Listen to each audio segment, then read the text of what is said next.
Sácame alguna foto del público. Sí, pero ya he sacado. Pero sacaré más.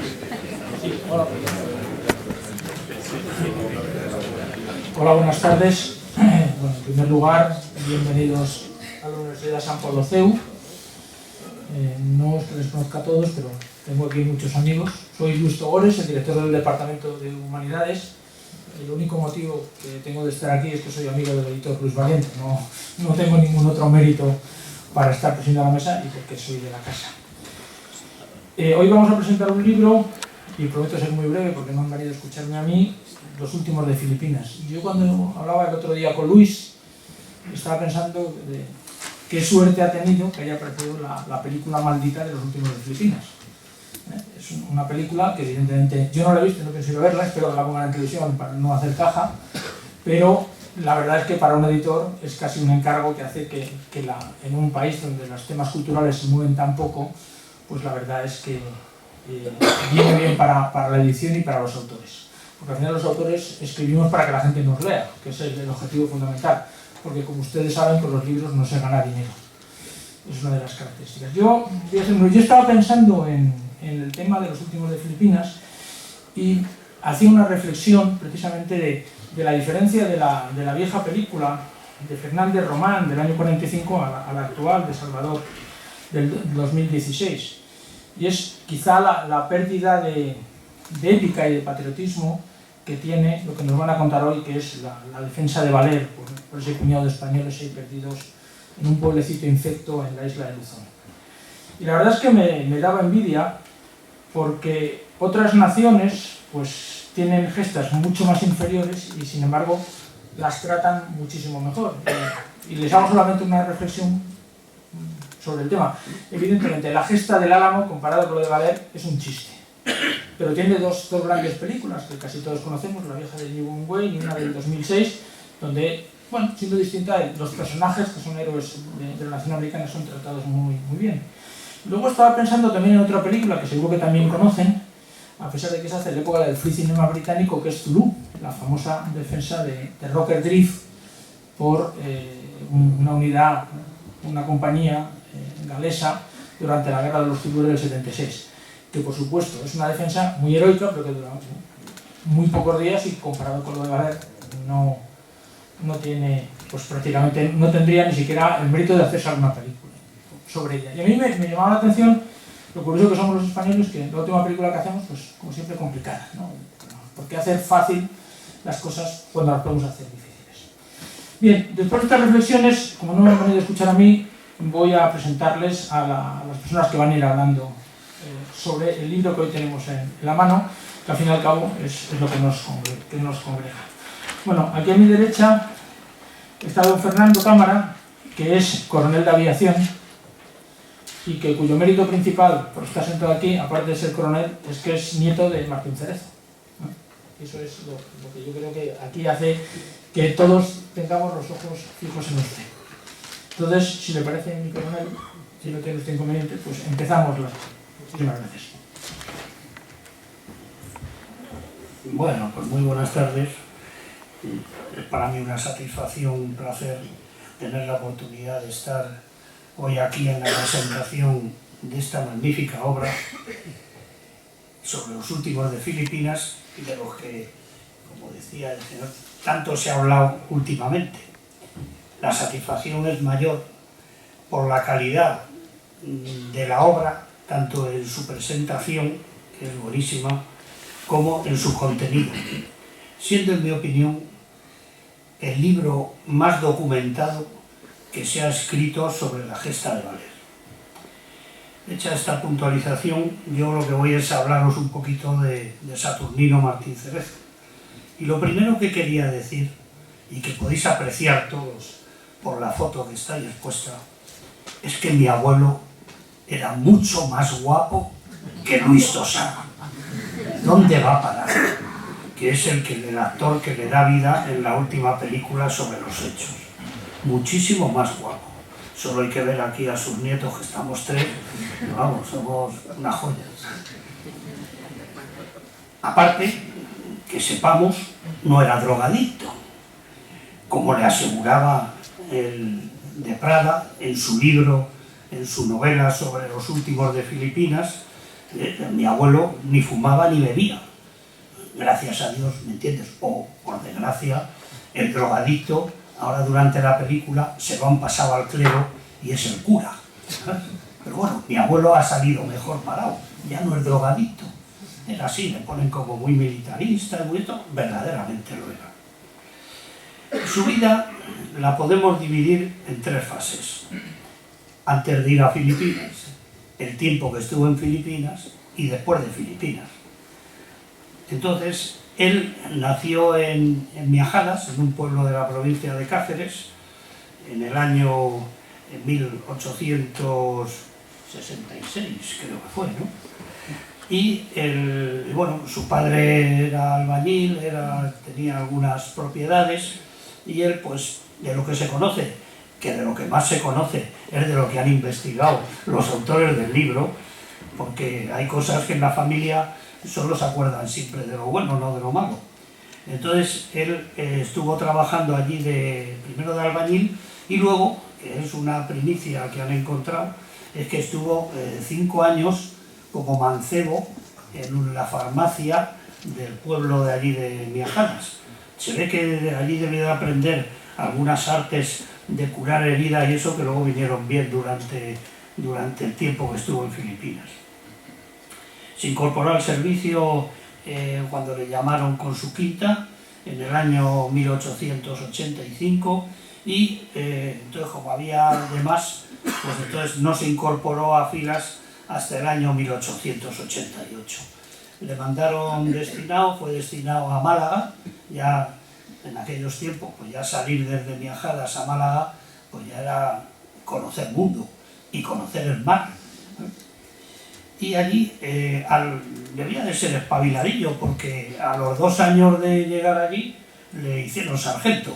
Era ya sargento, o sea que debía tener, por lo menos debía saber leer y escribir, debía saber, porque con todo lo que ha dejado escrito, escribir sabía, y bien, y tenía una caligrafía bonita, ¿sabes? En Málaga estuvo allí, pues destinado, y ya le empezaron en el 1892, le empezaron las desgracias. Él tenía 3 hermanos, y entonces una hermana, Marta, en 1892 muere. No sé exactamente la edad que moriría, pero bueno, yo creo que era más joven que mi abuelo.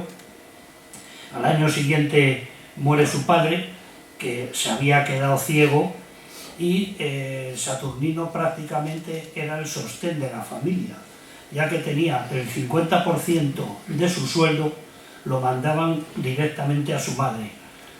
Eso, durante el tiempo que estuvo en Málaga, pues bueno, pues era una cosa interesante para ellos, aunque allí pues tendría que apretarse el cinturón. Pero luego, cuando estuvo en Filipinas, pues fue una parte de que el año prácticamente que estuvieron en Valer, por lo menos el 50% del sueldo lo cobraba su madre. Naturalmente luego se lo descontaron a la hora de hacer la liquidación. En 1893 tiene su bautismo de fuego en Melilla, contra las cávilas de allí del Rif, y continúa en Málaga. En 1894 contrae matrimonio, y entonces eso también es otra cosa que han descubierto los autores. Se casó en artículo mortis, ¿sabes?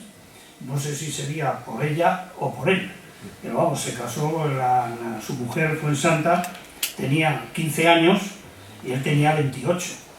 ¿No? En estos tiempos seguramente se le habría atacado de ser unas saltacunas, pero bueno, en aquella época a lo mejor eso. Y en artículo mortis, o no sé si es que tendría prisa o que ella estaba enferma y tal, pues no sé. El caso es que le siguieron las desgracias, y unos años después, este matrimonio desde el 93 al 97 solo le duró 3 años, después del 94, ¿no? Cuando se casó, al 97, y entonces en abril del 97 su mujer estaba embarazada, da a luz y debía estar, la enfermedad debía de ser bastante fuerte, porque mueren a los 3 días del parto, muere ella y muere la hija que tuvo, que le habían puesto de nombre Pilar, como luego después se llamaba mi madre. Los historiadores que dicen que este fallecimiento de su esposa y de su hija, que fueron los que le condicionaron para irse a Filipinas. Con la documentación descubierta vimos que no, que antes de morir ella, él ya había pedido el pase a Filipinas. Yo pienso que ante la inminencia del desenlace fatal que se avecinaba. El caso es que muere el 28 de mayo del año 97 y él ya embarca, ya asciende a primer teniente, que eran los que iban a colonias, a ultramar, vamos a decir ultramar, que aquello eran provincias. Le daban un ascenso, le ascendían un grado más, y entonces embarca en el mes de junio, embarca para Filipinas, prácticamente a los 20 días de haber fallecido su esposa y su hija. Llega a Filipinas y, bueno, precisamente en el mismo barco coincide con el que después sería su jefe, con el teniente Alonso, que va en el mismo barco también incorporado a Filipinas. Ahí hay unos datos que yo no sé, hombre, verdaderamente Alonso era su jefe, era más antiguo, pero él era más antiguo desde que entraba, o sea, debía ser cuestión de, no es que tuviese una antigüedad muchísimo mayor, debía ser cuestión de días o eso. Entonces, en Filipinas, bueno, pues está haciendo combates en zonas de combate que ya contarán los historiadores. Yo me voy a ceñir a lo que es la figura humana. Y entonces en 1898 le mandan como jefe del destacamento de 50 hombres que iban a Valer para sustituir, había allí una compañía, había un batallón, y anteriormente, ¿me entiendes?, a una compañía, la que mandaba el teniente Mota, había sido asaltada y, en fin, había habido bastantes fallecidos. Entonces, en ese interín se había firmado la paz de Díaz Navarro y, bueno, pues parecía que aquello estaba tranquilo. La paz esa duró, creo que 15 días o 20 días, no duró más. El tiempo suficiente para que, como les pagaron para que se fuesen por ahí exiliados, pues así cogieron un dinerillo y volvieron otra vez. El abuelo allí llegó, era el segundo jefe, pues bueno, pues el destacamento, pues empezaron a notar en el pueblo las hostilidades que ya comentaran, y él, pues hombre, era un hombre muy práctico.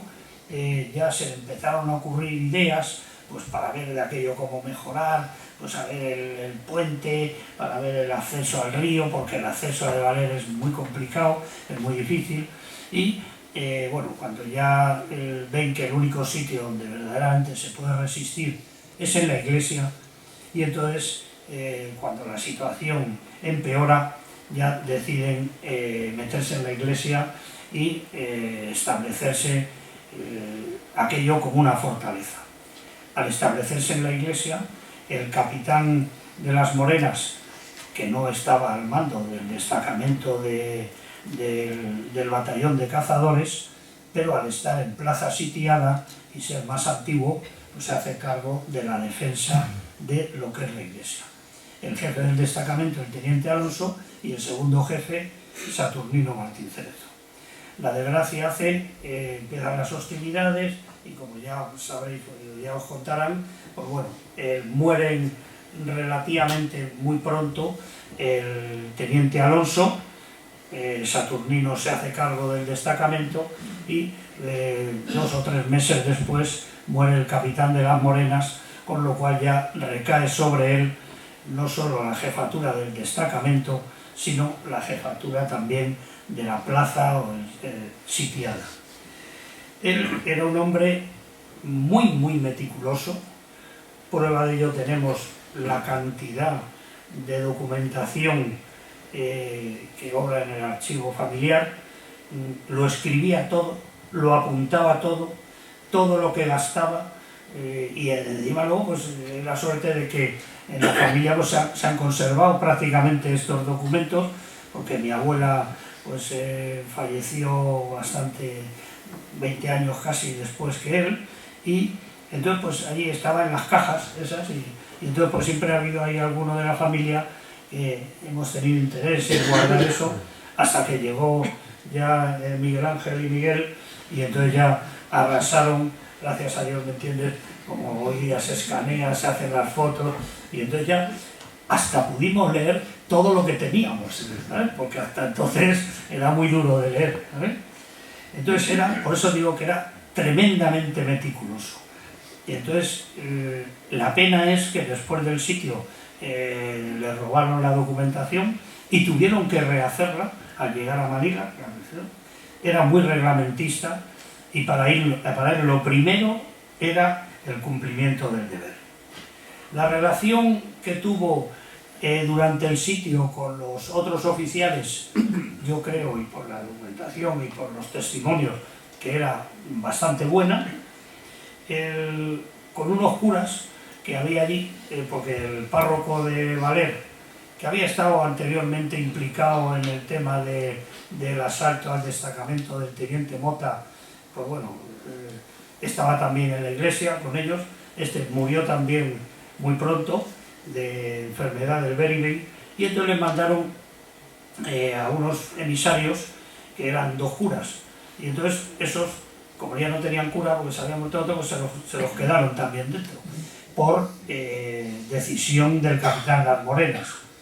Mi abuelo siempre escribe que estaba en contra de que se quedasen allí los curas, porque los consideraba bocas inútiles. Hombre, no sabemos qué tal. Comerían lo que de los demás, pero seguramente darían una comida espiritual a la tropa, que tal vez fue buena. Con la tropa, pues yo creo que aquello es como si fuese un barco, y de eso, almirante, tú sabes mucho, que no se puede tampoco tener una amistad cuando estás en un barco. El comandante es el comandante y los demás pues son los demás. Entonces esa soledad creo que le debió de pesar durante el tiempo que en el sitio estuvo como único oficial, y únicamente pues tenía la satisfacción de tener a su lado al médico provisional, el teniente don Rogelio Vigil de Quiñones, que para él debió de ser una satisfacción poder tenerle, consultarle y compartir con él muchas cosas. Así continuaron, tuvo que tomar unas decisiones muy duras, decidir, ¿me entiendes?, si creer a los que les decían que aquello se había acabado y que ya Filipinas no era de España, o no creérselo.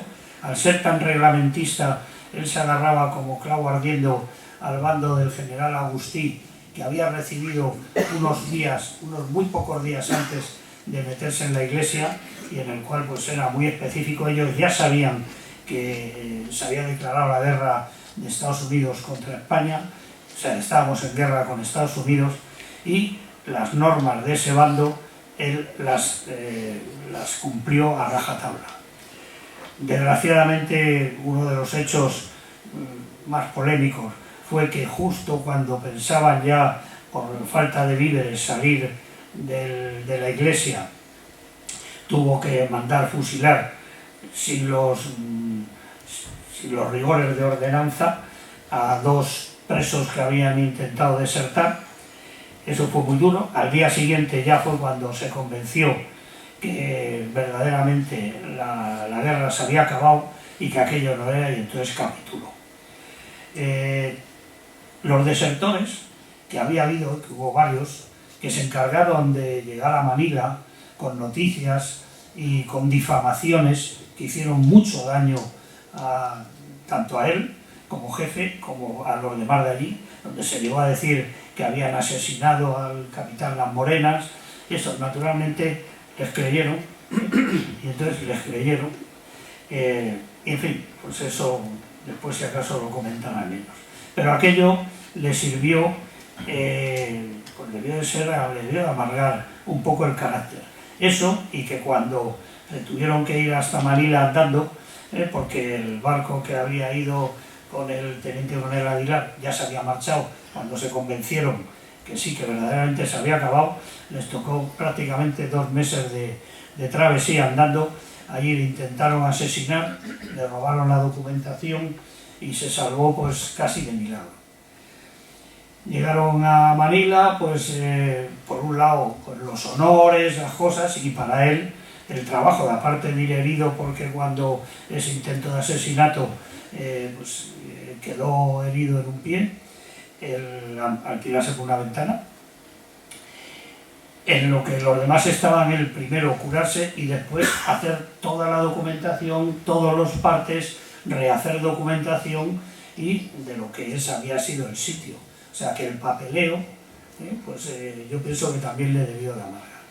En septiembre ya por fin llegan a la península y antes había llegado el capitán general Ríos, y que llegó diciendo, con la noticia que él tenía, de que habían asesinado a Las Morenas y que allí estaban porque no querían salir para que no les diesen chicharrón, como se decía por ahí. Pues entonces la llegada fue muy fría en Barcelona y bueno, ya les habían reconocido sus méritos. Ellos en Manila habían pedido la laureada para todo el destacamento, como dice el reglamento, lo tienen que pedir en un plazo determinado, y llegaron y bueno, pues después les recibió, disolvieron el destacamento y él le recibió la reina regente y le dio las gracias, pidió que se abriese juicio contradictorio para ver si eran merecedores a la laureada de San Fernando y le dijo pues, una frase que es, cuando le dio las gracias por aquello, el abuelo pues le dijo a la reina, Majestad, lo único que he hecho ha sido cumplir con mi deber. Y la reina le dijo, ay Martín, si todos hubiesen cumplido con su deber. Entonces, ¿qué ocurre? El caso de de Valer, pues debió de dolerle a mucha gente, que fueron los que se rindieron de formas vergonzosas, etc. Entonces, hubo un recibimiento muy frío, y ese recibimiento frío siguió a lo largo de toda su vida, porque él llegó a general, todo a base de recursos contenciosos administrativos, porque según el reglamento de la Orden de San Fernando, él ascendía cuando el que era posterior a él ascendía al grado superior, fuese de la escala de reserva o de la escala activa. Él tenía que ascender. Entonces, si miramos sus ascensos, pues fueron muy rápidos. Ascendió enseguida a comandante, a él le dieron allí 2 ascensos por méritos de guerra, enseguida ascendió a comandante, a teniente coronel y a coronel. Ahí ya se acabó. Cuando él en el 1922 pide que le asciendan a general porque había ascendido el que iba detrás de él, el recurso le duró hasta la República, fue la que después le ascendió. En el año 31 fue cuando le ascendieron al pasar a primera reserva, al cumplir 64 años, fue cuando ascendió a general. No tuvo ningún destino desde que vino. O sea, eso es una conspiración que algún día seguiremos investigando. ¿Cómo es posible que un hombre que había demostrado su valía, que en esos tiempos no es que estuviésemos en una paz maravillosa, estaba todas las guerras de África, y entonces que no le diesen ningún destino nunca, pues la verdad que es muy raro. Le hicieron algunas comisiones. A él le dolió, por ejemplo, mucho que cuando en 1904 se decide repatriar los restos de los fallecidos en Baler, no se contó con él para nada. Él fue a los actos del entierro no en comisión oficial, sino fue como uno más, como un...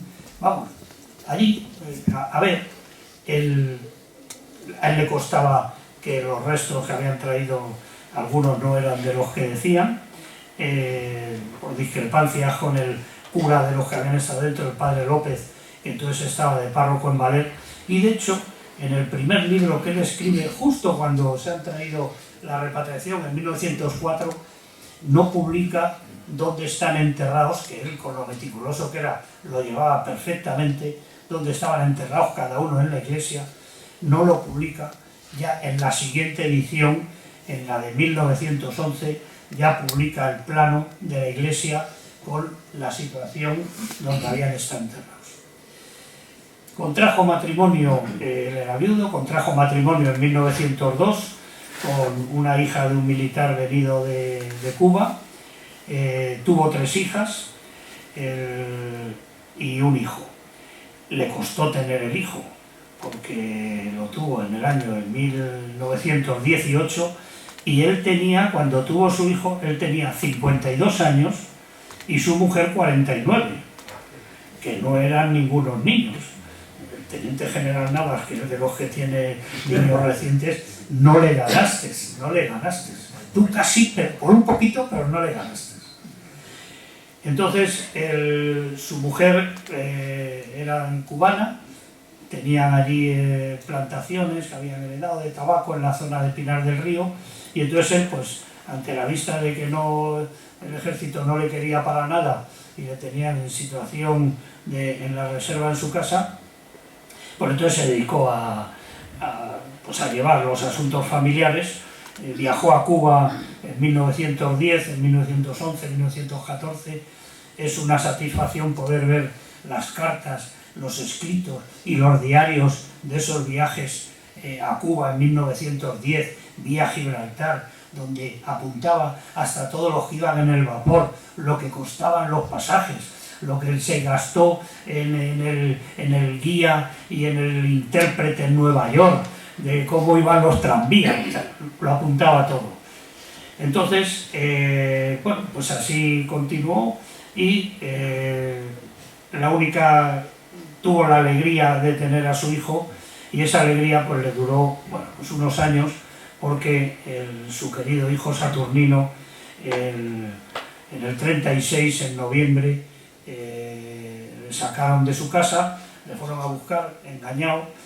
Parece ser que por una de las muchachas de servicio no les avisaron, estaban ellos durmiendo, fueron muy temprano, dijeron que tenían esa edad, se lo llevaron y lo fusilaron en Paracuellos. Tenía 17 años el hijo, y eso pues ya le hizo que él ya prácticamente no levantó cabeza. Murió en 1945, justo cuando él llegó a ver la película, y tiene anotaciones en la documentación de las cosas que no le gustaban de la película, y murió de repente, porque murió un domingo. Mi madre, que entonces estaba embarazada de mí, vivían en Guadarrama y habían ido el fin de semana a Madrid, y nada más llegar a Guadarrama, siempre decía mi madre, estuvieron con él, y después llegar a Guadarrama y les avisó la Guardia Civil que habían avisado que había muerto de repente. En las calles en Cáceres, en Miajadas, en Puebla de Alcocer, hay unas calles con su nombre. En Navalmoral de la Mata y en Madrid hay otras que tienen, unas son como calle Martín Cerezo, y en la de Navalmoral y Madrid ya como General Martín Cerezo. Estamos esperando que se haga ya el monumento de su pueblo. En su pueblo creo que ya se va a hacer. Al fin y al cabo no ha pasado tiempo, solo han sido 118 años, pero ya se va a hacer. Estoy seguro que mis nietos lo van a ver, lo verán. Y nada más, pues un poquito ese es un lado humano de Saturnino Martín Cerezo, del cual pues hemos tenido la satisfacción de otro hermano mío y yo, por de seguir en la carrera militar e intentar seguir su ejemplo. El de cuando estuvo en Filipinas, el de después no. Ni nos hemos casado con ricas y encima hemos estado trabajando durante todo el tiempo que hemos estado de servicio. Nada, muchísimas gracias.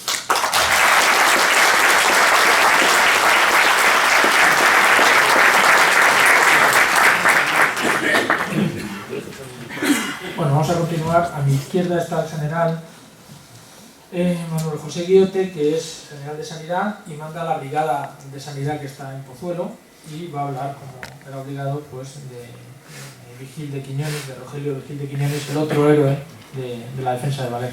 El general. Muchas gracias. Buenas tardes, soy, como ha dicho el general médico Manuel Guillote Liñares, y estoy aquí pues, por dos motivos, porque me une a mi cargo los autores, tres motivos. Segundo, porque Luis es un poco sábado y ha tenido bien invitarme por segunda vez, así que si no lo hago bien es responsable, lógicamente, a él. Yo seré el culpable, pero será el responsable. Y luego, pues porque voy a hablar de una figura que me gusta y que creo que es determinante en que se pueda dar o se pueda producir la defensa.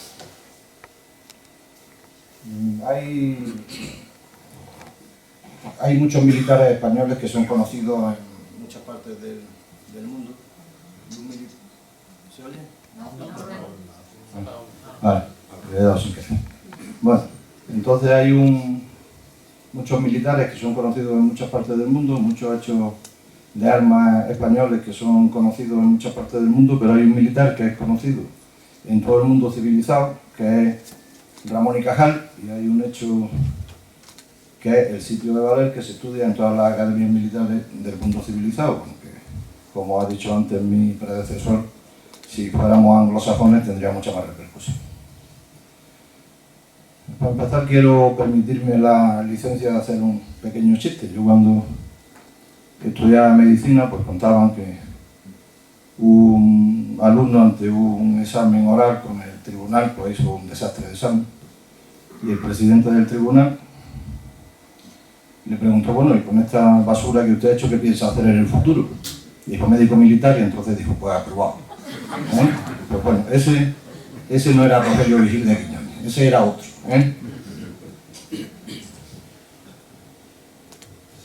Bueno, para empezar, porque hay algunos datos importantes, voy a hacer unos hitos biográficos. Nace en el 64 y es de una familia antigua militar.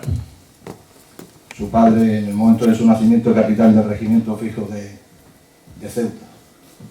La familia se traslada a Granada, y en Granada, bueno, pues le facilita que pueda estudiar bachillerato y estudiar medicina. Es un magnífico estudiante de bachillerato, y en medicina, bueno, es bueno, pero no es demasiado brillante, repite tercero de medicina. Ejerce durante una serie de tiempo en un pueblo cerca de Granada, que es Tarará, en el Valle de Crin. Ese pueblo no existe porque hay una comunidad de municipios, pero sí existe el lugar, y hay. Muere su hermano, cosa que luego veremos que también influye en lo que es su vida. Se alista como voluntario, como teniente médico profesional en el 97, y lo destina a las Filipinas por Real Orden de 1 de octubre del 97. Quiero decir que tengo que dar algún dato, no quiero destripar el libro, porque lo que quiero es que lean el libro, pero es difícil retrotraerse a no dar algún dato, así que perdonadme. Hay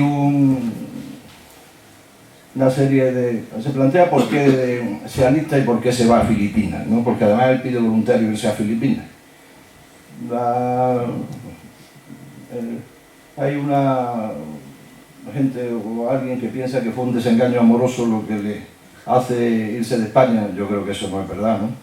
Que lo que sí es verdad es el ambiente de reclutamiento general que se vive en España, y que la muerte de su hermano condiciona que tenga que pagar la carrera o mantener a su familia. Él va destinado al servicio de guardia al hospital de Malate, era el más moderno, y se cargaba toda la guardia. Y el día 12 de febrero del 98 lo destinan a Valer. Llega junto con 50 cazadores del regimiento provisional, los tenientes Zaya y Cerezo, el capitán de las Morenas y el padre Carreño. Él va auxiliado por 3 sanitarios, 2 de ellos filipinos, que desertan, y uno europeo. Y a lo mejor, vaya, que a lo mejor no, que era un buen tirador y además es uno de los que mata a uno de los desertores. Y él tiene la misión de activar una enfermería de campaña. El apoyo sanitario en Filipinas, por la atomización que había, por la cantidad de islas, no es el que hubiera en otro sitio. Ahí él va y se hace por zonas. Entonces él va a hacer el apoyo sanitario a un área que es el área de Valer. Como sería la que sería, pues termina refugiándose dentro del destacamento, pero su misión era dar apoyo sanitario al destacamento en Soria. La fotografía que ven es curiosa porque es de la Brigada de Sanidad. Se crea la Brigada de Sanidad en España en 1868 y primero se crea una para la península y luego para ultramar, una en Cuba y otra en Filipinas, y verán que son filipinos los soldados porque los filipinos podían ser miembros de las Fuerzas Armadas Españolas, los oficiales y los suboficiales eran españoles y los sanitarios, los soldados, podían ser filipinos. La fotografía, lógicamente, es anterior por el tipo de fusil que llevo. Es anterior a la serie. Luego creo que se da una imagen absurda y un arquetipo de Martín Cerezo que no me lo puedo figurar, ¿no? Será porque parece que pega a la figura del médico eso, ¿no? Lo ponen como sabio despistado, como naturalista, como que pasaba por allí y todo le daba igual, y creo que nada más lejos de la realidad. Y si ustedes se analizan un poco, creo que no se pondrían en manos de un médico pusilánime, y este desde luego no lo es. Su vertiente militar, esas son palabras de Martín Cerezo, creo que las pueden leer, ¿no? No se corta un pelo cuando coge el revólver y saca la mano por la arpillera y para el que vayan a quemar la iglesia, ¿no? Es decir, que era un hombre echado para adelante, era un hombre arrojado, un hombre que colabora en la defensa con las armas en la mano. Y luego, pues, en su faceta de médico, tiene un tremendo conocimiento. Él sabe que existe una cosa que son las vitaminas. No estaba aclarado, hasta 1921 no se sabe bien el papel de las vitaminas, pero bueno, ya se sabía que había algo que influía y que era mediador en procesos que hacían que las cosas fueran bien o mal. Él ya lo sabía, es lo que hace que pueda contrarrestar la epidemia. Luego, un hombre ingenioso, ¿no? Tiene una capacidad grande para trabajar con que no llevaba muchos medios, tiene que, como dicen los legionarios, buscarse la vida. Tiene una tremenda capacidad de observación porque es capaz de darse cuenta, pues la vida era así, las cosas eran así.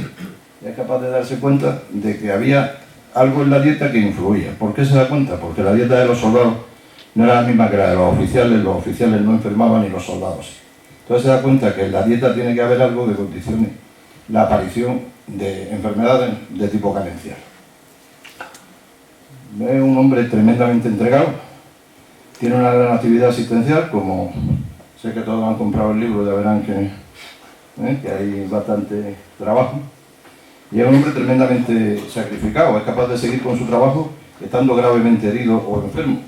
Se cuenta que lo sacan cuando está enfermo y cuando está herido, pues recibe una herida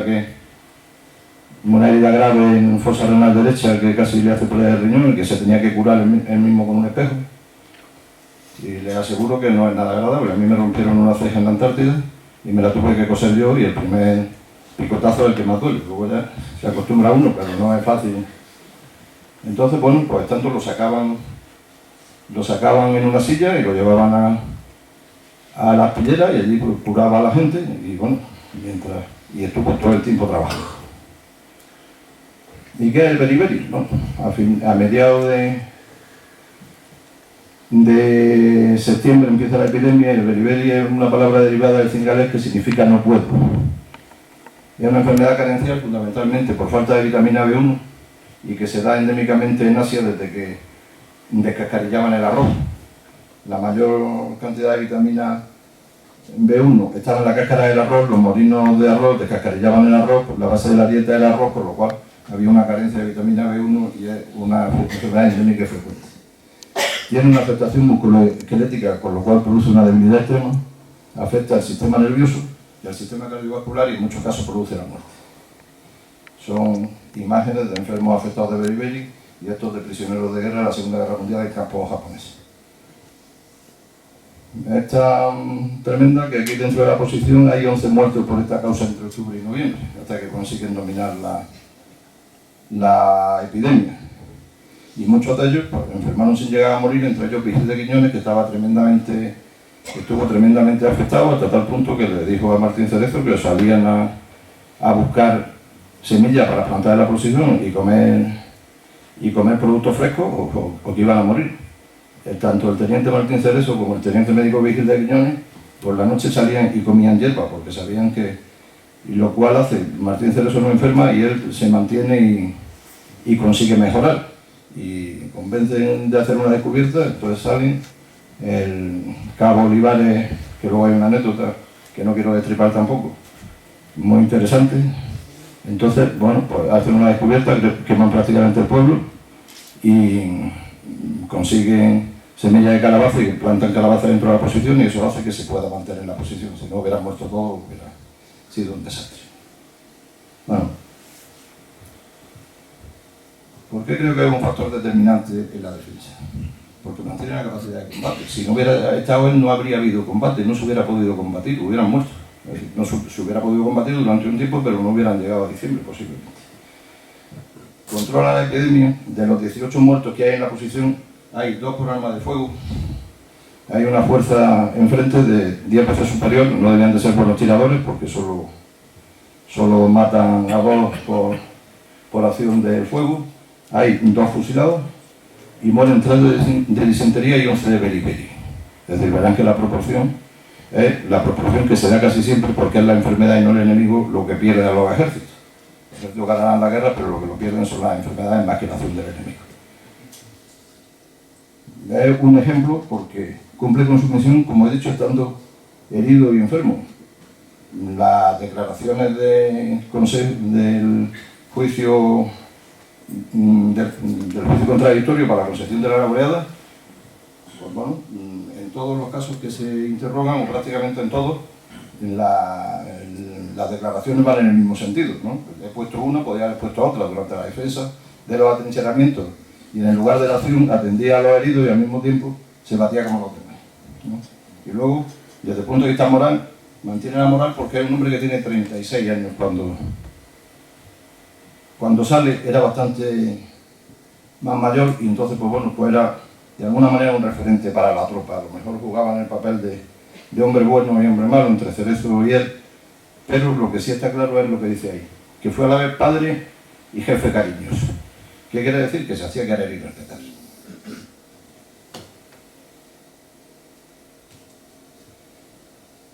¿Qué pasa después de Valer?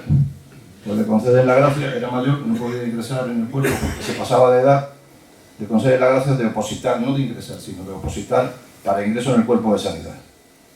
Es destinado a África, participa en la guerra del 9 y el 21, tiene 2 cruces al mérito militar por distintivo rojo, una de ellas por la labor en las posiciones atendiendo a los heridos en primera línea de fuego y otra que me ha llamado la atención por conducir convoyes, es decir, que era, pues bueno, era lo que es un médico militar, no un médico de los militares, que son 2 cosas distintas. Me ha destinado a la península, tiene múltiples felicitaciones y luego es destinado a la península hasta que en el 24 pasa a la reserva y muere en Cádiz en el 34. Ese que ven ahí es el sable que le regalan sus compañeros de promoción en 1901. Y bueno, vamos a ir terminando. Creo que es una injusticia flagrante la que se produce con Vigil de Quiñones, ¿no? No le dan la laureada, a pesar de que en el juicio contradictorio se propone que el capitán general dice que es merecedor, pero no sé, hay alguna circunstancia en la cual quitan el fiscal del Consejo de Guerra del Reino dice que no se le puede considerar la herida como una herida en acción de guerra porque estaba rezando el rosario.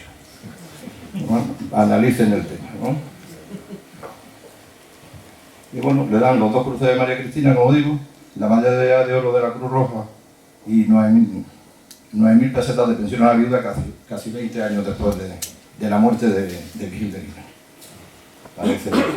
Parece poco bagaje. Y bueno, ¿qué queda? pues el maltrato en las películas. No es una figura que esté demasiado bien tratada, a pesar de que, ya digo, creo que es determinante y de que es una persona que tanto desde el punto de vista militar como desde el punto de vista médico como científico es una persona absolutamente destacada. Tiene poca repercusión literaria, se ha escrito algo de él, pero no mucho. Queda un busto abandonado en Marbella con ese aspecto que tenía cuando fuimos, que hicimos un homenaje en Marbella a nuestros caídos. Y hay alguna acción para reivindicar su figura y corregir la injusticia. En la exposición que se hizo sobre sanidad militar, 500 años al servicio de España, se intentó ensalzar la figura y bueno, pues tuvimos la suerte de contar con el apoyo de la familia de Vigil de Quiñones. Nos dejaron fondos, entre ellos el reloj ese que han visto antes, que solo por eso merece que lean el libro.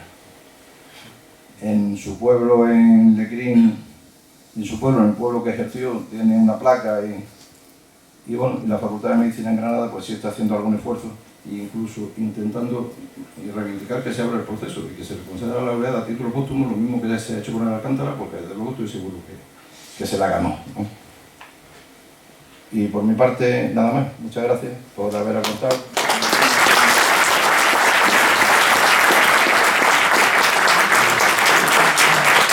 Muchas gracias, mi general.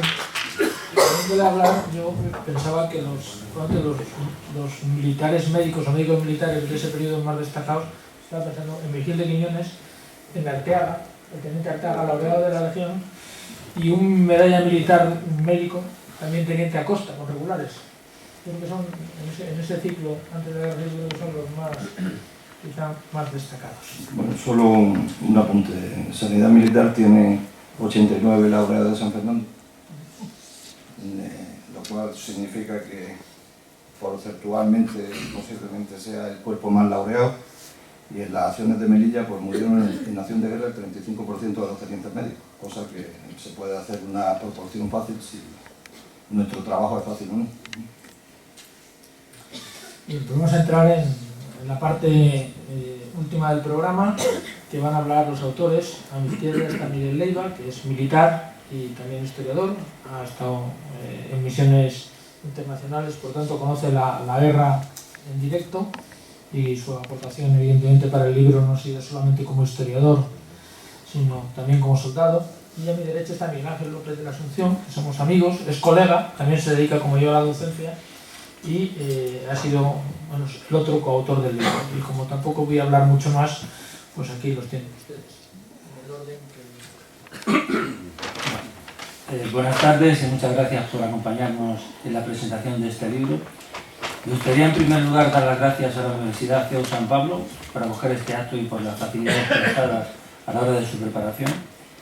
Asimismo, agradecer que hayan querido amablemente acompañarnos en este día el profesor don Luis Togores Sánchez, especialista en Historia Contemporánea, general de Brigada Médico don Manuel José Guillote Linares, jefe de la Brigada de Sanidad del Ejército de Tierra. En general, muchísimas gracias por su apoyo y por mencionar a estos autores.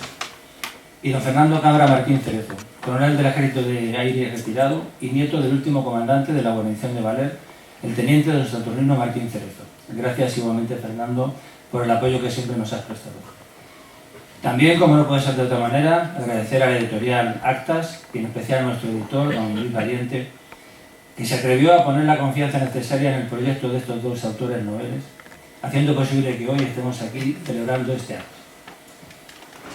El libro que presentamos, Los últimos de Filipinas, mito y realidad del sitio de Valer, tiene como núcleo central los hechos ocurridos en Filipinas a partir del 30 de junio de 1898, fecha en la que una guarnición española de 53 hombres, más el párroco del pueblo, se hicieron fuertes dentro de la iglesia de San Luis Obispo de Valer, quedando sitiados por fuerzas rebeldes que les superaban 10 veces el número. Resistieron 337 días, 11 meses, soportando desde fuera el constante acoso del enemigo y desde dentro luchando contra el hambre, el cansancio, la enfermedad, la incertidumbre y, por qué no, también interiormente luchando contra ellos mismos. Totalmente aislados, desconocían las vicisitudes de la guerra y nunca creyeron ni aceptaron la derrota. Podían resistir y resistieron. Tenían una misión que cumplir y la cumplieron. ganándose con su sacrificio un lugar de honor entre las páginas más brillantes, heroicas y sorprendentes de la historia militar. A través de las páginas del libro, respuesta a las incógnitas que se van surgiendo. ¿Qué pasó dentro de aquella iglesia? ¿Cómo lo vieron sus protagonistas? ¿Cómo consiguieron aguantar? ¿Por qué no creyeron a los filipinos o a los emisarios que el gobierno español envió para convencerlos de que mantener aquella iglesia no tenía ya ningún sentido? Porque España ya había cedido la soberanía de aquel territorio. De todas las circunstancias que hicieron posible aquella heroica resistencia, destaca el componente humano del destacamento, reflejado en los valores que demostraron y el ejemplo que dieron al mundo entero, defendiendo a toda costa la bandera española que ondeaba en el campanario. Por eso me gustaría hablarles un poco de estos hombres. Las cualidades que demostraron fueron muchas, pero fue quizás su inquebrantable voluntad, su sentido del deber y su capacidad de sacrificio lo que al final hizo posible aquella hazaña, en la que algunos tuvieron un papel a lo mejor más decisivo o resolutivo, pero en la que a la postre todos colaboraron. El capitán de las Morenas fue en los primeros momentos el punto de referencia de los sitiados. Marcó la pauta para la defensa con su carisma y su personalidad. En la primera fase del asedio, las esperanzas de un auxilio por parte de fuerzas españolas estaban intactas, circunstancias que él supo manejar con gran habilidad.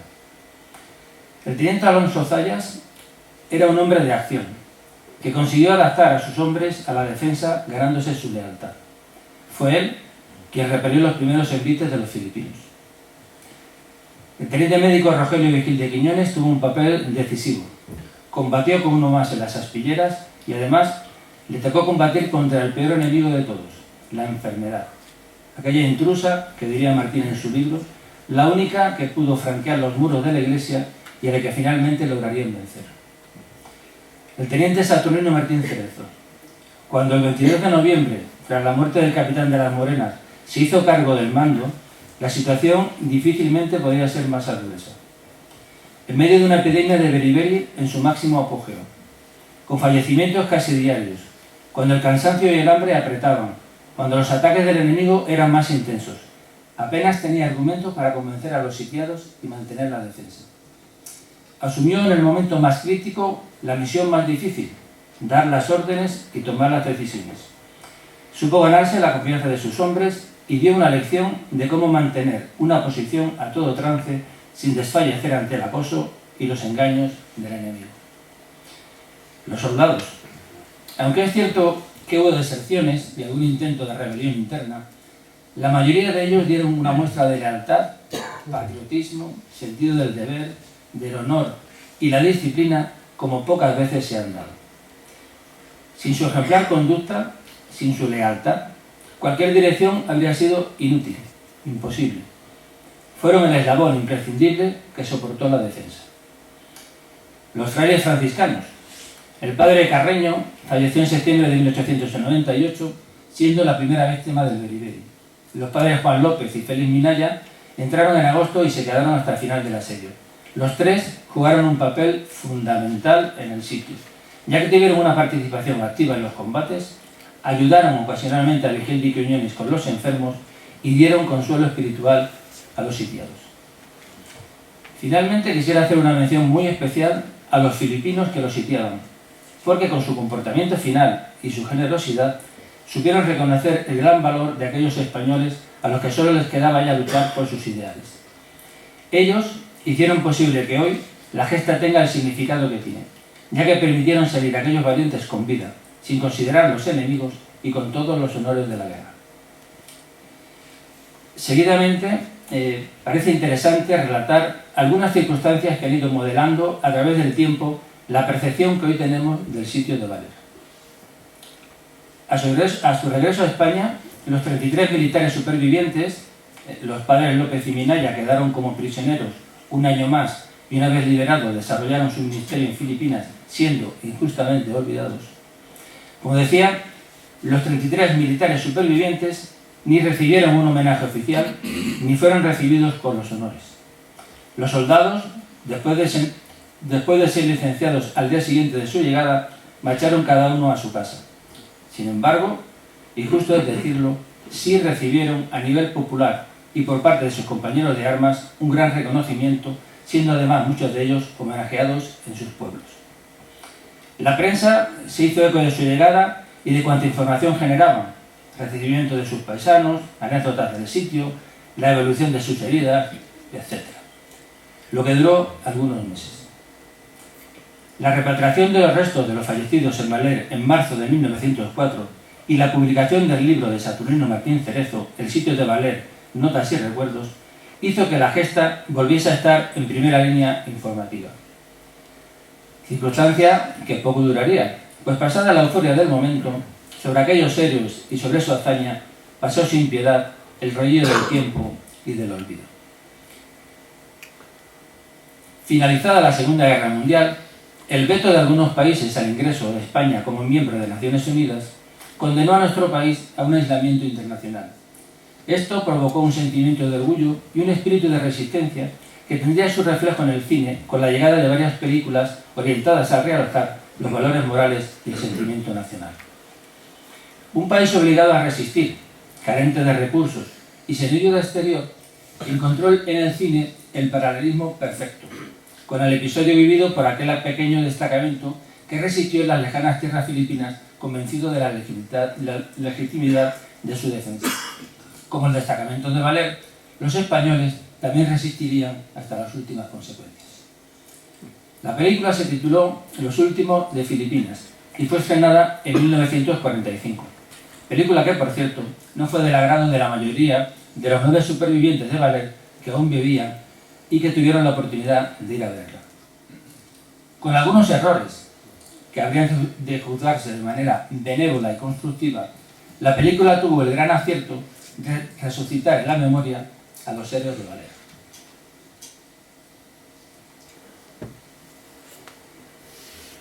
A partir de ese momento, ya rescatados del olvido, el conocimiento de la gesta confluirá a lo contado en la película y los héroes de Valer se convertirán en los últimos de Filipinas, configurando una idea colectiva que en algunos puntos dista bastante de lo veraz. A partir de este momento, los héroes de Valer fueron perdiendo parte de su esencia y de su valor intrínseco para adornarse ya, como los últimos de Filipinas, de una serie de símbolos, de epítetos y de mitos que son los que a la postre mayoritariamente han llegado hasta nuestros días. Un nuevo hito llegaría al cumplirse el centenario del 98. En muchas de las localidades natales de los componentes del destacamento se realizaron homenajes y la exposición Los rostros del mito, que recorrió buena parte de nuestra geografía. La exposición además dio lugar a un libro, Los rostros del mito, contexto histórico y biografía de los últimos de Filipinas, realizado por Xavier Bisset, comisario de la exposición, en el que se hizo por primera vez un somero relato biográfico de los héroes de Valer, si bien obviando a los fallecidos durante aquel asedio. Destaca por estos días la publicación del gran trabajo de Manuel de Guineche, Yo te diré, la verdadera historia de los últimos de Filipinas, y destaca porque en lo referente a Valer desde un punto de vista y un enfoque periodístico, estableció un concepto novedoso, cual era dividir a los componentes del destacamento entre buenos y malos, y a su vez acentuar en el sitio de Valer algunos aspectos del desastre del 98 que quizás, por la singularidad del caso, no se dieron allí precisamente. Estos matices de Leguineche, en nuestro criterio, han dejado una huella importante en muchos de los trabajos publicados sobre el sitio de Valer a partir de 1998. Siguiendo con las conmemoraciones de aquel año, es importante reseñar que en los actos del centenario participaron de manera muy activa tanto autoridades como algunos colectivos filipinos. Fruto de las buenas relaciones que se establecieron entonces y a propuesta del senador Edgar Angara, el gobierno de la República de Filipinas decretó por ley la celebración cada 30 de junio del Día de la Amistad Hispano-Filipina, a fin de conmemorar los vínculos entre Filipinas y España. Los actos centrales se realizan cada año en Valer. La fecha, que no es casual, corresponde a la misma en la que el presidente Aguinaldo firmó en 1899 el famoso decreto en el que alababa las virtudes y los méritos del destacamento de Valer, reconociéndolos como héroes. Quizás esto debería hacernos recapacitar en cómo tratamos aquí a nuestros héroes. El sitio de Valer es algo más que la sucesión de acontecimientos que van del inicio al final del sitio. Es también la vida de sus protagonistas. Trasciende hasta nuestros días y aún nos asombra creer cómo esos hombres pudieron sobrevivir en aquellas circunstancias. Por eso, tanto los que fallecieron como los que sobrevivieron merecen que su historia se conozca tal como ellos la vivieron, sin ningún tipo de aderezos.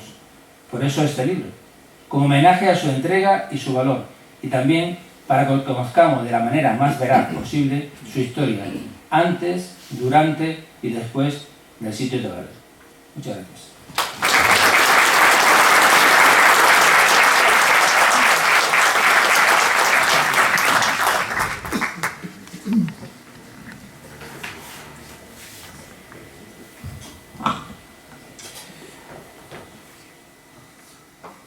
Muy buenas tardes, mi general, mi coronel, profesor.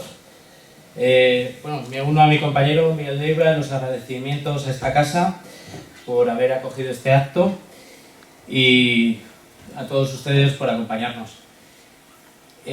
Dar las gracias también a la editorial Actas, a todos los que forman parte de ella, y a Luis Valiente, porque a pesar de ser unos autores noveles, confió en nosotros, haciendo honor a su apellido, y sin dudarlo, o a nosotros no nos pareció que dudaba mucho. Entonces, muchas gracias. A mí me toca la parte, yo creo que más ligera, que es contarles por qué hemos hecho este libro, qué perseguíamos, qué buscábamos, qué encontrábamos o qué no encontrábamos. Pues el libro que hoy les presentamos es fruto sobre todo de la ilusión y de muchos años de investigación, unos 20 nada más.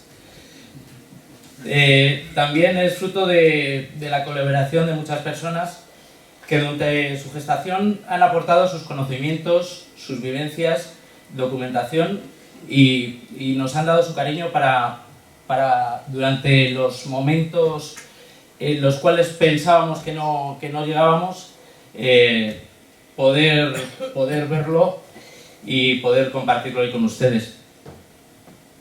Podemos decir que aunque solo aparezcan dos autores en su portada, ¿por qué no? Tiene muchos padres. También es fruto de muchos desplazamientos y kilómetros, por lo que agradecemos especialmente a nuestras mujeres su paciencia y comprensión.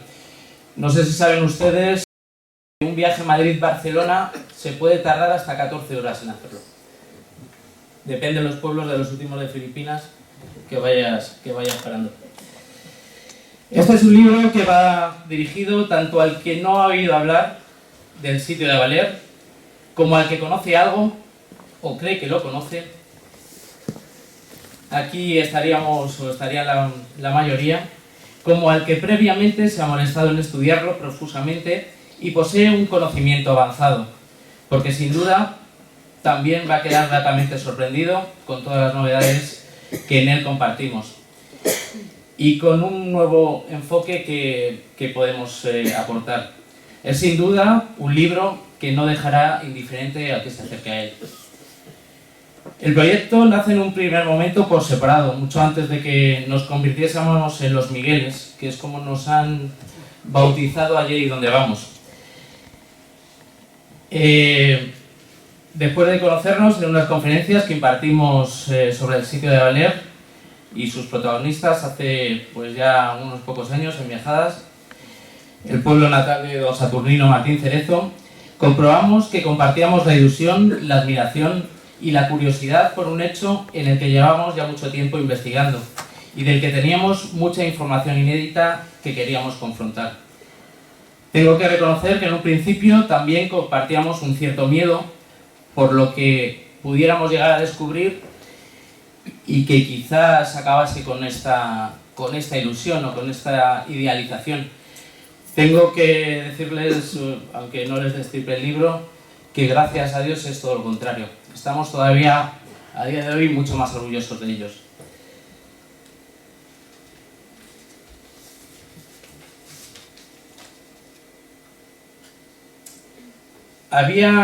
Habíamos leído muchos autores que por aquellos momentos pensábamos que hablaban desde un profuso conocimiento y habían creado varias varios mitos que nos habíamos llegado a creer. Según hemos ido adentrándonos en el conocimiento del sitio de Valer, hemos podido comprobar que sus teorías las podíamos y teníamos la obligación de rebatirlas. Nuestra verdadera inquietud inicial era conocer qué había pasado realmente en Valer. ¿Por qué Valer constituía un hito singular en la campaña de Filipinas? ¿Cuáles fueron las claves del éxito de la resistencia española? ¿Por qué esos silencios de sus principales protagonistas? Nosotros entendemos, y creo que acertadamente, que esos silencios constituían también parte de la música, y empezamos a elaborar nuestra historia del sitio de Valer, a sabiendas de que nunca llegaríamos a conocer todos los detalles de lo que allí ocurrió, y principalmente no lo vamos a conocer porque sus principales protagonistas no quisieron que así fuese. Y así surgió nuestro planteamiento inicial: elaborar el estudio más completo y, por qué no decirlo, innovador, con un antes, un durante y un después de la gesta de Valer. A la hora de comenzar nuestra labor, ya con un objetivo fijado y un plan marcado, nos encontrábamos los primeros problemas. Primero teníamos que saber con qué contábamos y unificar todas las fuentes. Fue impresionante comprobar que, aparte de las fuentes comunes, las que todos conocíamos, cada uno de nosotros contaba con muchísima información inédita, tanto documental como gráfica. Aunque esto era una gran noticia, no sé cuántos meses pudimos estar para unificar. 5 o 6 meses. 5 o 6 meses estuvimos vaciando discos duros, borrando o tratando con mucho cuidado, porque no queríamos, y descubrimos un programa maravilloso de Mac que es el Gemini, que nos ahorró pues, por lo menos otros 6. A la hora de comenzar nuestra labor, una vez ordenadas las fuentes, teníamos que continuar. Quedaba meridianamente claro que teníamos que huir de los ya muy utilizados epítetos exagerados y mitos que, no por mucho repetirse a lo largo de los años, se acababan convirtiendo en realidad. A priori teníamos suficiente material para afrontar la tarea de limpiar estas primeras capas. Otro de nuestros principales enemigos eran los diversos intereses que también a lo largo de la historia habían manipulado y contaminado el episodio. La película de 1945, no conocíamos la que venía, y diversos libros publicados, como ha dicho mi compañero, en especial el de Manuel Leguineche, que marcó un antes y un después en la visión de la gesta, pero como buen periodista supo crear y dar relevancia a ciertos asuntos que por su temática son muy delicados y que debemos de culpar, o al que debemos también de culpar, como también dijo mi compañero, de dividir a los héroes de Valer en buenos y malos, dividir a unos hombres que juntos supieron resistir durante 337 días al enemigo, al hambre, a la enfermedad, a la muerte y a la desesperación. Esta es una lacra y yo creo que hemos conseguido eliminar. Damos suficiente información documentada que acaba con muchos de estos mitos que todos tenemos en nuestra cabeza o teníamos en nuestra cabeza. Hemos tratado de no caer en la simpleza de tratar algunos temas delicados de manera poco documentada o incluso frívola, como lamentablemente trabajos anteriores hemos visto que han hecho. Analizamos estos temas con el respeto y rigor que el asunto merecía. Pero lo que es más importante, no hemos intentado convencer a nadie de que siga nuestros pensamientos y nuestras creencias, sino que aportamos la documentación necesaria para que cada cual decida cómo enfocarlos. Hemos superado así muchos de estos asuntos espinosos, como lo referente a los fusilamientos o al inexistente canibalismo o erotismo dentro de la Iglesia, que no sé con qué intención ahora nos quieren vender. Puede ser también que hayamos abierto unos nuevos, aunque no ha sido de forma gratuita, sino apoyados en fuentes documentales de irrefutable veracidad de muy distintos orígenes. Se decía que sobre este episodio había aparentemente muy poca documentación oficial y que se encontraba muy dispersa. Hemos conseguido reunir toda la documentación oficial conocida y aportamos multitud de nuevas fuentes procedentes principalmente de archivos militares, el Archivo General Militar de Segovia, el Archivo General Militar de Guadalajara, el General de Madrid, los intermedios de Canarias y Baleares, y también hemos descubierto una fuente que no había sido en otros trabajos utilizada, que es el archivo del Ministerio del Interior. Había muchas hojas de servicio que se habían perdido, no aparecían. Nos dimos cuenta de que había varios de los héroes de Valer, concretamente 5, que habían pertenecido al Cuerpo de Carabineros y a la Guardia Civil. Allí encontramos un verdadero filón. Lo del Archivo General Militar de Segovia fue, yo creo, una de las partes más duras, enfrentarnos a una documentación que una persona solo, ya 2 personas nos ha costado, una persona solo yo creo que no hubiera sido posible, con una letra, pues letra de escribano del siglo XIX, no tenían ordenadores. Y también ha sido muy dura esa parte, porque teníamos que aparcar abajo en Segovia y subir toda la cuesta arriba. Eso ha sido sin duda una de las partes que menos le recomiendo al que quiera seguir con la investigación. Arriba hay parking, es zona azul, pero vale la pena. También hemos trasteado en diversos archivos civiles, como el Museo Marítimo de Barcelona, donde se encontraban los archivos de la Compañía Transatlántica, que se extrañaron de vernos allí. Yo creo que éramos los primeros que aparecíamos por ahí. No sabían ni cuánto cobrarnos por las fotocopias. Era Barcelona, nos la regalaron. Hemos ido a diversos ayuntamientos y registros civiles. Lo de los ayuntamientos y registros civiles ya solo en sí da para un segundo libro, y hemos visitado o hemos estado telemáticamente en contacto con varios archivos municipales, como el de la ciudad de Santander. En muchos ayuntamientos nos decían que la documentación que solicitábamos había sido destruida durante la Guerra Civil. Luego la hemos conseguido por otros medios. Por eso digo que hay que ser perseverante. Hemos también visitado varios archivos de órdenes religiosas. Tenemos aquí a don Cayetano Sánchez Fuertes, que ha sido un apoyo fundamental en nuestra investigación.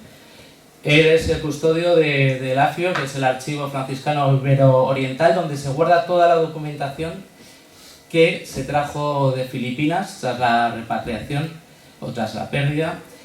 Y ha sido, yo le quiero agradecer primero su amistad, todas esas tardes, mañanas, días fuera del horario. Nos acompañó incluso al convento de San Antonio de Ávila, porque seguíamos una pista que nos llevaba a una foto con la cual podríamos poner cara al padre Gómez Carreño. Efectivamente allí la encontramos, y aunque la calidad es muy mala, pues en la película han puesto que es una persona sexagenaria, adicto a todo tipo de... le gusta el vino, tiene una crisis de fe, es una persona que siendo fraile, fíjense ustedes, ha ido a un seminario, será el primero. Pues pudimos ver, aunque conocemos la fecha de nacimiento, que efectivamente cuando muere es prácticamente un chaval, acaba de cumplir los 30 años. Muchas gracias, don Cayetano. Y bueno, al lado está Bárbara, que nos ha aguantado también, es una investigadora que nos ha aguantado durante muchas tardes. Bueno, lo de las parroquias también. hemos, yo creo que lanzado el hilo a todas las parroquias donde sabíamos que habían nacido los héroes de Valer, o se habían casado o habían fallecido. El tema parroquias da para un tercer libro, que ya les contaré. Archivos familiares. Pues tengo aquí por lo menos dos de las familias.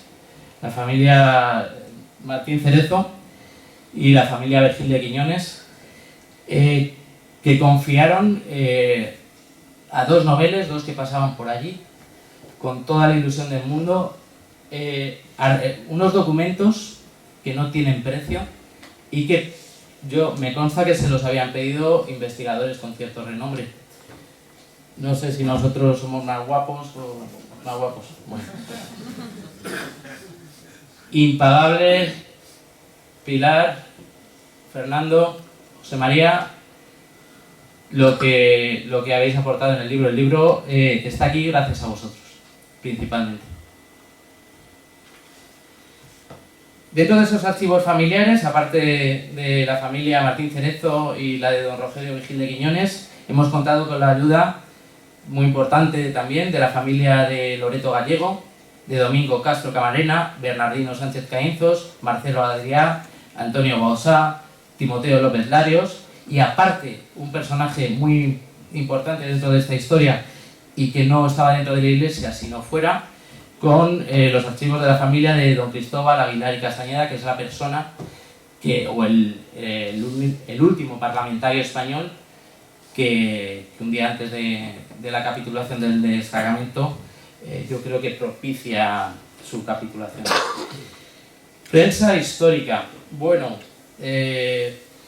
ojalá me dieran, ¿qué digo?, un céntimo por cada hora que hemos echado mirando periódicos. Hemos mirado prensa nacional, regional, local, española y filipina. Pero claro, muchas veces no aparece. Si tú lo buscas o buscas una palabra, como los archivos están tan mal digitalizados o están en tan malas condiciones, no encontrábamos nada. Luego, mirando número por número y hoja por hoja, ¿verdad, Miguel? Ha aparecido y mucho. Y luego contábamos con un arma adicional. Teníamos el grupo de Facebook, los últimos de Filipinas, de los que veo muchos miembros que han venido aquí y que durante casi, ya va camino de 9 años, ha sido el lugar de reunión de todos los que, o de todos para los que el sitio de Valer es algo más que una gesta de nuestra historia. Allí hemos podido entrar en contacto o hemos podido cambiar información con muchos de los miembros. Ya somos actualmente 3.600 y bueno, la verdad es que se habla de que nadie se ha acordado de ellos en los últimos años. Yo creo que sí que por lo menos estas 3.600 personas, no hemos sido 3.600 siempre, pero hemos rondado una media de 2.500. Yo creo que desde ahí sí que hemos estado, ya le digo, desde hace 8 años transmitiendo la gesta de Valer, conociendo a sus protagonistas e intentando dar nuestro humilde homenaje. Bueno, y ahora, ¿qué ofrece este libro de singular? Pues ofrece un trabajo lleno de rigor histórico, sin conjeturas gratuitas, que es algo que nos molestaba sobremanera de otras obras que habíamos leído. Siguiendo un método riguroso en el relato, hemos intentado evitar que el rigor dificulte la narración del hecho en sí y que la lectura sea dentro de lo posible amena.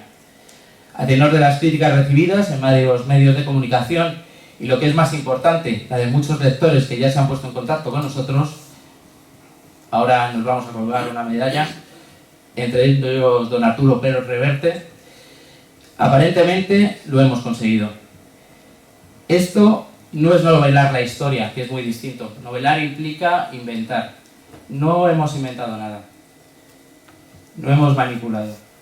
Sino que hemos intentado introducir al lector en los escenarios como si él mismo formase parte de los acontecimientos. Muchas veces lo hemos hablado, muchas veces lo hemos contado en alguna entrevista, Miguel y yo creo que hemos estado haciendo guardia en la iglesia de Valer, hemos participado en los combates, nos han herido, hemos enterrado a compañeros, hemos pasado hambre, nos hemos mojado, hemos pensado que pronto llegarían a socorrernos. Esto era lo que intentábamos en un primer momento, contar el sitio de Valer desde un punto de vista histórico, riguroso, pero sin aburrir, intentando que el lector participe o sienta lo que ellos sintieron. Ya me dirán ustedes si lo hemos conseguido realmente. Luego les doy mi correo electrónico y nos mandan las críticas buenas, les daré el de Miguel y le mandan el armario. Aunque sea culpa mía, claro. Aportamos multitud de datos inéditos. Hemos sido capaces de poner nombre donde no se conocía el responsable o los participantes de cualquier acción.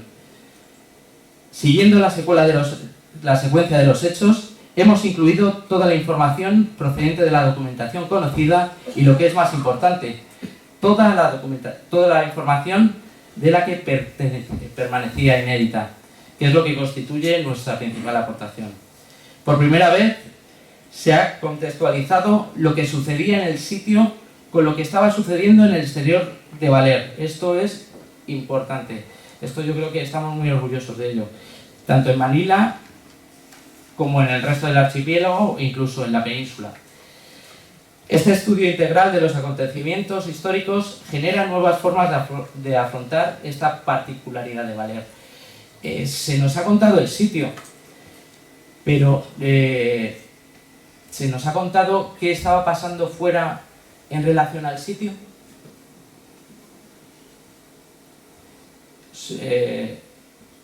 ¿Aguinaldo realmente firma ese decreto porque es tan buena persona? ¿O hay unos motivos ulteriores que en el libro contamos y damos pistas para que lo firme?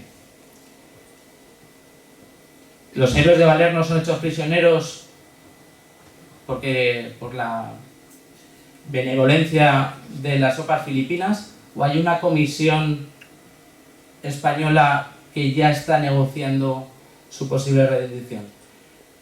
Hemos intentado cotejar toda la información que teníamos y el resultado está en ese libro, que si no lo han comprado ustedes creo que quedan ya muy poquitos. Incluimos un archivo fotográfico y documental único, con multitud de documentos inéditos, entre otros la que les comenté de la fotografía del padre Gómez Carreño, fotos de la entrega de las estrellas del teniente honorario Eustaquio Gopar y José Hernández Arecha en el año 45, un fotón, una foto muy buena. Los naipes con los que los soldados pasaban sus ratos de asueto, que aparecieron en una caja en el archivo franciscano ibero-oriental y que incluso el padre Cayetano se sorprendió al verlo, que bueno, es una curiosidad, pero a nosotros nos hizo mucha ilusión tocar esos naipes y ver que estaba con la letra del padre López, de los soldados de Valer, del destacamento de Valer, y están también en el libro. Planos de la iglesia elaborados por el propio saturnino Martín Cerezo. No tiene precio ver cómo están todas las medidas, todo el estudio que hizo bueno, es que si se lo cuento lo tienen que ver ustedes.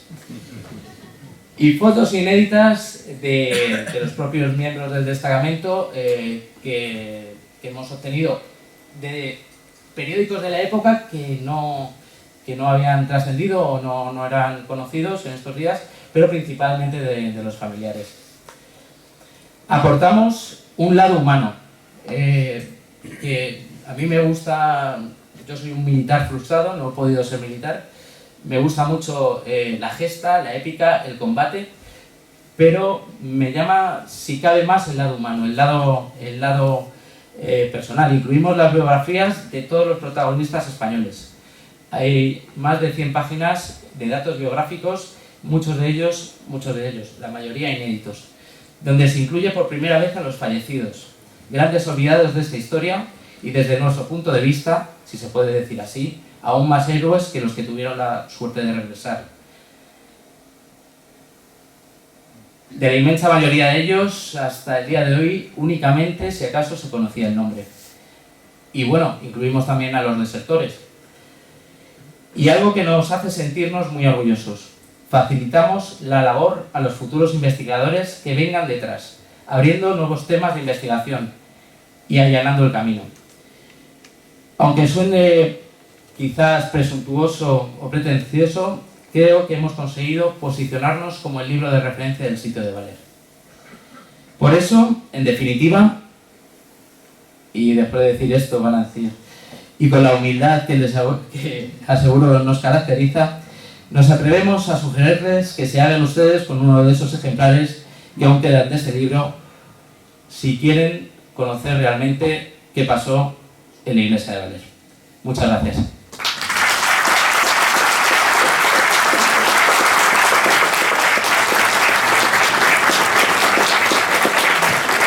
Les parece a ustedes muy brevemente, si hay alguna pregunta, por lo menos 4 o 5 podríamos hacer. Fáciles.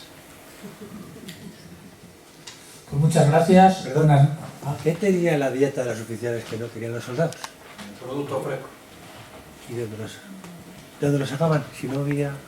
No digo durante el sitio, él se da cuenta antes durante la travesía que hay factores en la dieta que cambian, vaya, o que hacen que aparezca enfermedad o no, que son enfermedades carenciales. La gesta de Valer ha sido motivo de estudio y sobre todo en academias militares de otros países, en particular Estados Unidos, donde desde el primer día a los alumnos, futuros profesionales, futuros oficiales estadounidenses, les enseñaban en qué había consistido.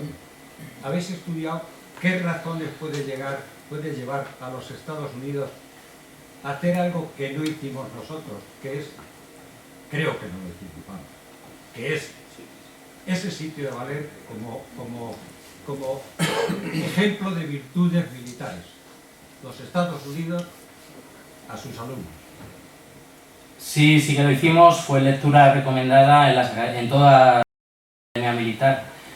Desconozco si en la actualidad lo es, pero bueno, tendríamos que unir un libro más a los de lectura obligatoria ahora.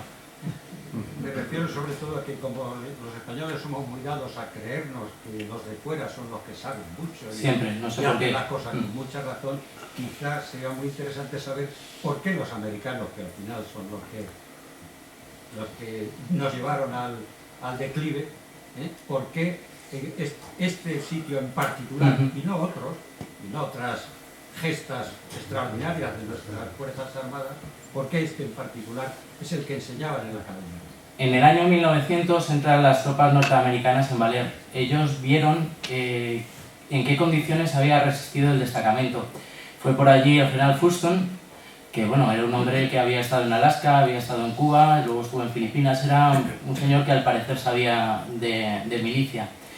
Y vio que en el sitio de Valer, en la fachada principal, no había ni el espacio de un dedo pulgar sin el impacto de una bala. Yo creo que, bueno, máxime cuando a pocos meses más tarde un destacamento militar americano se vio sitiado, intentó resistir y creo que resistió 12 días.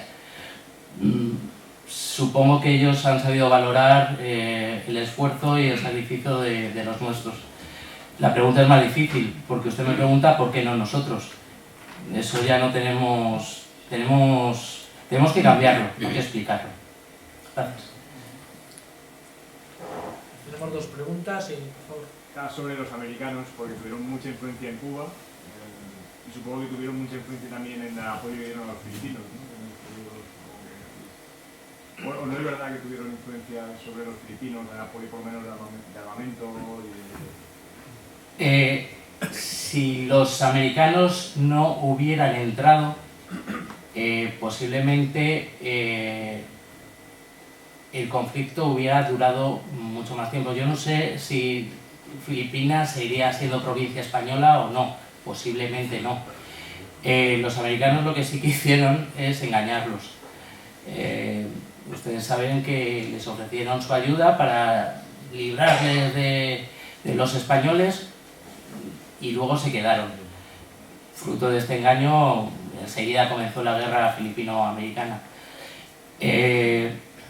Armamento casi se lo regalamos nosotros. Con la paz de Biak-Navato les damos una cantidad ingente de dinero que lógicamente ellos utilizan para repartírselo, pero también para apoyar el movimiento revolucionario insurgente que pocos meses más tarde comenzaría. ¿Había otra pregunta? Parece ser que durante el sitio hubo conversaciones entre delegados españoles y delegados de Filipinas. ¿El ostracismo del teniente Saturnino tuvo algo que ver con la posición que él adoptase en referencia a lo que demandaba esa comisión? ¿Existe constancia? Valer, o en esa comisión, Valer era un caso aparte.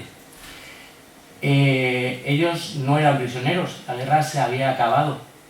En principio no puedes hacer un prisionero si no hay guerra. Por eso era un caso singular. Que Martín Cerezo fuera condenado al ostracismo por esas conversaciones, no veo una relación inmediata. No creo, yo creo que la clave la ha dado don Fernando Cámara. Quizás que ellos resistieran y que otros destacamentos, otros jefes con mucha mayor fuerza, con más entidad, no fueran, se rindieran prácticamente sin presentar combate. Creo que, estoy seguro que sí que dolió y escoció. Ahí podemos encontrar, yo creo, que la causa. Pero las conversaciones de paz llevadas a cabo por la Comisión Española y ese ostracismo, no veo una relación directa. Que no estuviera de acuerdo y no obedeciera los mandatos de esa comisión, algún mensaje que iba a mandar. Bueno, mensajes para capitular recibió varios, pero no sabemos si le informaron de estas comisiones. Tenía orden escrita. No, es que Martín Cerezo no participa para nada en esas conversaciones. Son unos emisarios que envía el general entonces allí al mando de Filipinas. Además fue una comisión secreta que no se supo nada prácticamente hasta que estaban acabando las conversaciones, y Martín Cerezo no participó en ninguna de esas conversaciones. Participaron indirectamente porque el último día de las conversaciones el jefe de la comisión habló de que como una cosa, digamos, de gracia o como una medida de buena voluntad, los filipinos liberasen, que ya estaban libres, estaban de camino estaban en Tarlac, estaban de camino hacia Manila, que liberasen al destacamento. Fue entonces precisamente cuando Aguinaldo firma su famoso decreto. Muchísimas gracias, buenas noches y enhorabuena a los autores.